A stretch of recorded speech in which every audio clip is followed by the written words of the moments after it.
Mietitkö asuntosijoittamista? Tässä sulle 5 asiaa, jotka sun pitää tietää ennen kuin sä aloitat. Kaikki lähtee sijainnista. Kasvava vakaa alue takaa pitkällä aikajänteellä vakaa vuokratuoton ja vähemmän tyhjiä kuukausia. Tunne lukusi.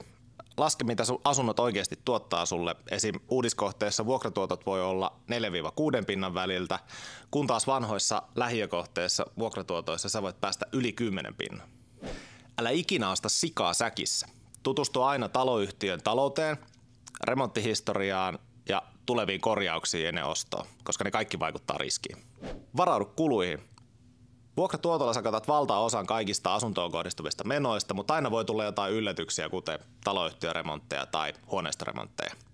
Kun sulla on järkevä puskuri, niin sijoittaminen kai stressaa. Pelaa pitkää peliä. Asuntosijoittaminen ei ole lähtökohtaisesti pikavoittoja, mutta aika on sun puolella, mitä aikaisemmin sä aloitat. Joten se, mikä nuorena vivuttaa, se vanhana omistaa.